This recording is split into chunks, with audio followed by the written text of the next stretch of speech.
অসীম মনিরের অসীম ক্যারিশমায় খুলে গেল হরমুজ প্রণালী।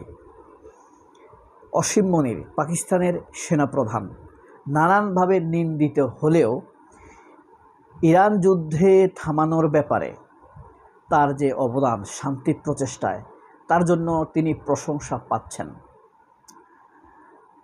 হঠাৎ বুধবার সন্ধ্যায় ইরানের রাজধানী তেহরানে পৌঁছেছেন পাকিস্তানের এই সেনাপ্রধান সৈয়দ অসীম মনির।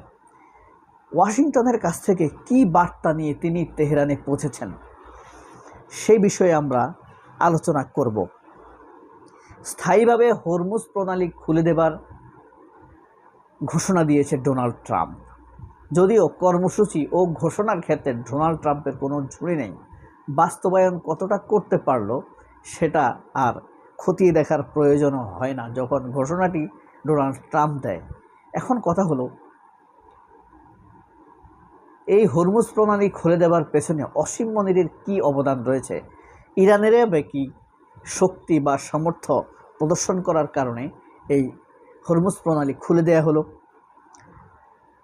2800 কোটি টাকার ড্রোন ধ্বংস করে দিয়েছে, ভূপাতিত করে দিয়েছে ইরান। ড্রোনটি ছিল আমেরিকার। এই ড্রোনটিকে বলা হতো অজেয় ড্রোন। আমেরিকা যে ড্রোনগুলো উড়ায় এই ড্রোনটির অন্তত দাম হলো 2800 কোটি টাকা। দ্য ড্রোন অফ র্যাক্সো 2800 কোটি টাকা। আর ইরান যে ড্রোন উড়ায় সেটা মাত্র 20 লাখ টাকা। এই ড্রোনের দামে ইরান 2500 ড্রোন বানাইতে পারবে। 2500 সেই ছোট ছোট ড্রোন দিয়ে আমেরিকার মেরুদণ্ডে আঘাত করছে, মুকুটে আঘাত করছে, অহংকার ধসে দিচ্ছে ইরান।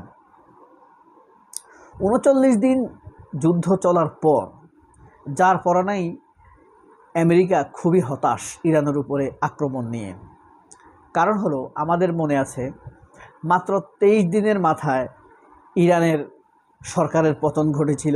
ইরাকের সরকারের গঠন 2003 সালে। আফগানিস্তানের সরকারের পতন হয়েছিল মাত্র 11 দিনের মাথায়। সরকারের পতনের কথা বলছি, যুদ্ধ থামার কথা বলছি না। সরকার পতন হয়ে গিয়েছিল। সেখানে 39 দিন চলার পরেও ইরানের রেজিম চেঞ্জ করতে পারে নাই আমেরিকা। এটা তাদের জন্য একটি হতাশা। এই হতাশা আমেরিকার মধ্যে জাতির কাছে দীর্ঘদিন যাবৎ জাগরুক থাকবে বলে আমার মনে হয়।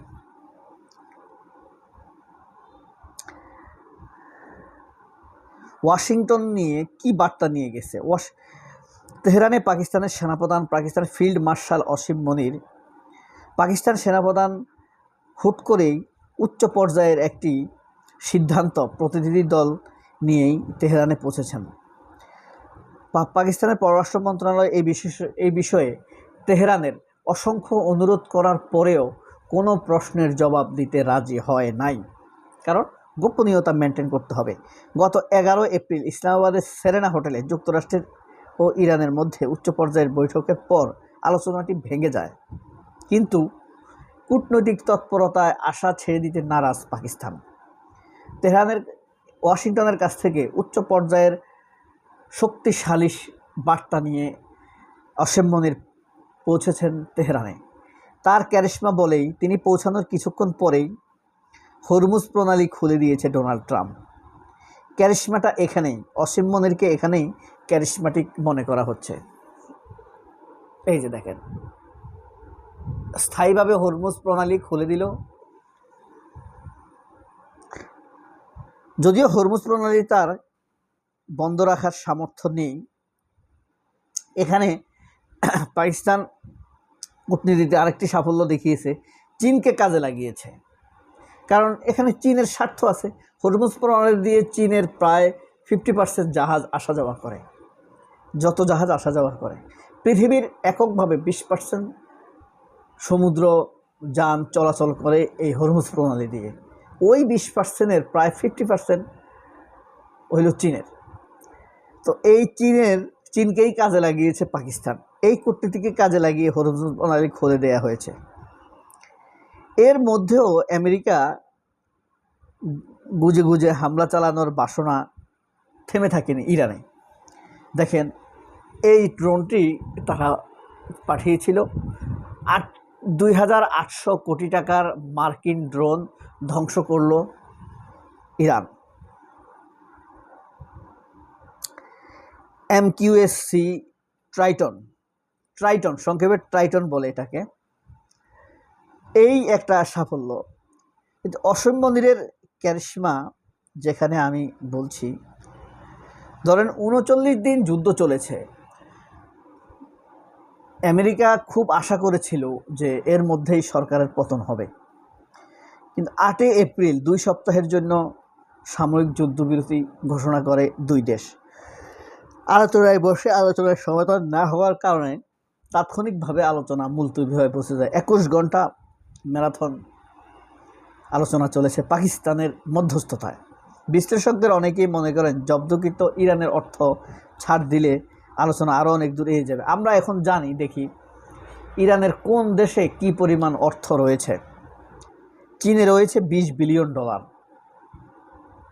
ভারতে $7 বিলিয়ন, ইরাকে প্রায় $6 বিলিয়ন, কাতারে $6 বিলিয়ন, যুক্তরাষ্ট্রে $2 বিলিয়ন, জাপানে $15 বিলিয়ন, সর্বমোট আরও অনেক কম অর্থ কিছু কিছু দেশে রয়েছে। সর্বমোট $126 বিলিয়ন বিভিন্ন দেশে আটকা পড়ে আছে ইরানের সম্পদ, বিপুল অর্থ। আমাদের রিজার্ভে আছে মাত্র $32 বিলিয়ন। একটা দেশের আটকায় আছে বিভিন্ন দেশে $126 বিলিয়ন। এটা বিপুল অর্থ।